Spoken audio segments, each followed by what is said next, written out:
Hello, Jared here, and I'm back. Sorry, guys, I know it's been a long time for anyone that cares. Uh, Obviously, I have been slaving away at the comic, and a lot's happened since my last video. So, I'm definitely making another one. I just got done with an epic 18-page set of one of the biggest parts of the first graphic novel. I've never done one that long, and it was quite grueling. It took me at least, I don't know, 4 months, maybe 5. I think I started on it in May, and I got it finished by the end of September. But very, very grueling process. So here I am, just to give y'all a quick update and where things are going from here. So a really big good piece of news that came out of all of this is that I am now only one scene away from finishing the book. The epilogue is the only thing left. I'm guesstimating that's going to be around 6 to 8 pages, and I'm hoping to have Cashmere Sky Volume 1 finished by the end of 2019. So it's a huge milestone. I appreciate everyone that has been there and encouraged me along the way and supported me. 6 years in concept, 3 years in the making, and boy, it's been a hell of a ride. Even looking back at the first pages, I was working with my editor, who's also my brother-in-law, the other day, and we were just going through some of the latest sequences because I needed some input. And he was looking at it, and then we went back to the front of the comic, and he just started kind of quickly browsing through it, and he's like, whoa, it's like, it's so different at the beginning of the comic, as he was saying that the quality had increased quite massively from, the first 20, 30 pages to, page 130, 140. This book's going to be probably north of 150 pages. Pretty hefty volume 1 for a graphic novel. So I feel pretty good about it. It's quite a story that's being told, just kind of the setup. I kind of joked in the past that it's a 150-page prologue because initially this whole book was going to be maybe 6 to 7 pages. And it was my editor that convinced me, like, no, you have a big story to tell here. You could do a lot with this. And I listened. So 3 years went by, and here we are. So it feels pretty good. I'm pretty excited, and I'll move on to what the next steps are. So obviously this is a webcomic. It's everywhere on the internet. It's all digital. But I also wanted to do this in print, which a lot of people have asked me. And it's like, hey, are you going to get this in print? Do you plan on doing a print version? And I'm like, absolutely. I wouldn't have it any other way. What I'm debating on is how I'm going to approach it in the immediate future, because I'm already at the point, I'm making lists. I've gone back and forth between self-publishing and finding a publisher. I think I want to find a publisher because I'm more interested in distribution. If I self-publish, the profit margins might be a little higher, but at the same time, I really would rather be in the hands of more people than just stashing that immediate profit, because that's not really my end game here, and it never was. So I have a list of publishers I'm going to be looking into over the next few months. However, I will be doing coming up some limited personal runs, or I'm going to be attending some cons, hopefully next year. I do have some tax licenses that I've just obtained. I'm going to find out real soon if I'm going to be at Anthrocon 2020 next year or not.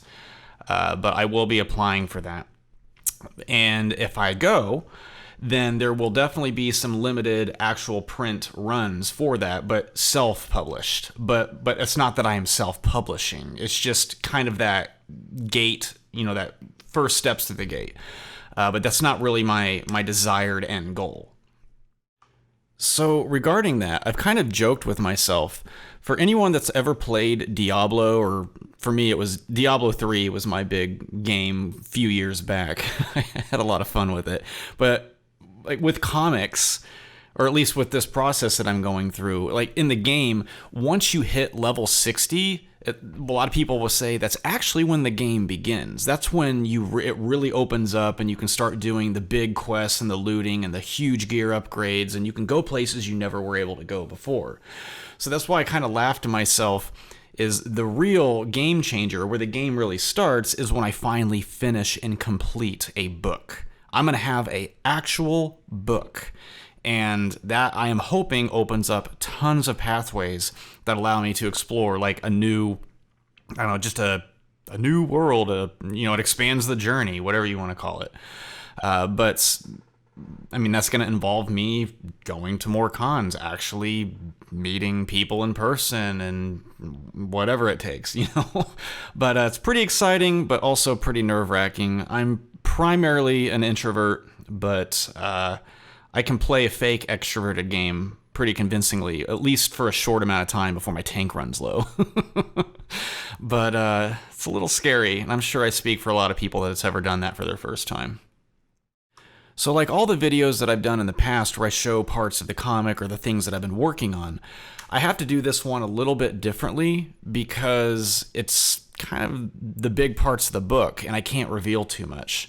So I'm going to do it in a little bit different format where I'm not going to be showing you the whole page. I'm just going to flash some images, but there's some big stuff going down, and this is what it's all about. Like, this is the big stuff, that makes the book the biggest part, and it sets up the entire like long story arc of the entire universe. Like, this is the thing that I was getting at initially, that was going to be covered over 6 to 7 pages, and I've turned it into 150.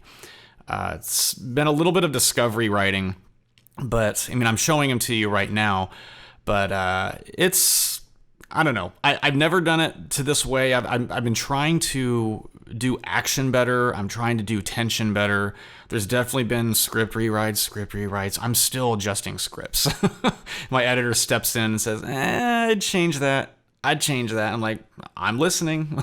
I'm going to look at it. And sometimes he's right. So, been pretty crazy, but I'm really excited, and I hope the payoff is worth it for some people. But it's my first time, so hopefully if I miss the mark, I got a whole volume 2 to make up for it. And the plans I got for volume 2, that's what I've been thinking about for like the last 4 years. Volume 2 has been ready in my head for a very long time. Another thing that I've been thinking about just between Volume 1 and Volume 2 is that I'm not sure what readers feel, but I know that certain parts of the story feel sometimes a little heavy, like very adult theme, and that's one thing I did want to tackle in my writing. But the thing that I want to improve on, or at least try to do more of, is comedy. And comedy, while it's hard to write for, it's still something I want to obtain, because with the story that has to be told in this book, the way that I could tell comedy is kind of limited, and I started seeing that especially in the second half of the book. But that's why I am excited about Volume 2, because I'm going to have so many opportunities to do comedy, which I hope really kind of gives a fresh reboot into the characters and the world. Because it was never my intent to be like super heavy-handed or over-dramatic. Like that wasn't my primary intent. But sometimes you have to go there in order to tell those parts of the story. And in this book, it gets pretty crazy near the end. So that's all I can say about that. So wrapping it up here, just to make a note on the Speedpaint that you're watching. I mean, I didn't get the whole thing recorded. I wasn't recording when I drew the thing. So you kind of have the cleanup process being shown to you. This is just a random picture of Enzo sneaking outside his bedroom. He heard something in the house. For all I know, it could be Arlo raiding the fridge. Who knows? But what I wanted to achieve in this was I was after some goals of seeing what I could do with his character design and composition and ultimately rendering, because I wanted to see what I could do with rendering. And there are some issues with the piece that I see now. There's some tangents that are involved for any artists that know what tangents are. I'm not going to mention them because I don't want to ruin it for anyone that doesn't. But it was a learning experience. But it allowed me to see what I could do with the rendering process and, and composition, like create a story through a single image. So, it was I gave it a shot, but I haven't done a lot of these images lately because I'm swamped in the comic. So once volume 1 gets done, there's definitely going to be a bit of a hiatus, mainly just because I'm going to be working, getting volume 1 in print, the publishers, like the travel, like all the logistics. There's going to be a lot of stuff involved. Like I'm not going to be anywhere close to done with the book, even when I finish the book. There's going to be so much more to do. So on top of that, I don't even have volume 2 written right now. So that's going to take me many months of writing before I can even break ground on it. So I don't want to give any timetables, but I'm not going to be jumping into volume 2 right away, if anyone's wondering that. Sorry to disappoint, but I do promise that the art certainly won't stop, and I'm still juggling ideas if I want to explore more of my side property that's in this book, Hyperdrive Helix. I might do some strips, I might do some comedy, as I said before, but it's hard to know. It's easy to speculate or talk a lot of big game, but I don't know what I'm going to be doing here in the next few months. I just know I'm going to be busy, and it's not going to stop. So don't worry, the well's not going to dry up. It's actually going to be overflowing. It's just there are steps to all this process. All right, so after all that, and nearly a year of passing, again, sorry. I hope I don't have these long gaps on videos. I'm hoping that I actually am able to make more videos once the book is done. And in fact, I'm going to actually say something. Once the book is done, especially when I get it in print, I do plan on making a video, a very comprehensive, in-depth video on how I approach comics. And I'm hoping it's going to be a helpful, kind of a learning tutorial. It's not necessarily going to be the right way. There's a million ways to make comics, but it's going to be my way. And I got some big plans for it, some fun video editing and music. And I want to make it fun and charismatic, like some of those tutorials you see on YouTube. But I do plan on making a video that shows that. So keep an eye out for that. It's going to be a while before I make it, but I definitely want to make that. So that will be one coming in the future. But anyway, I want to thank everyone again for your support. Comment, like, subscribe, and I guess I'll see you next time. Hopefully sooner than later.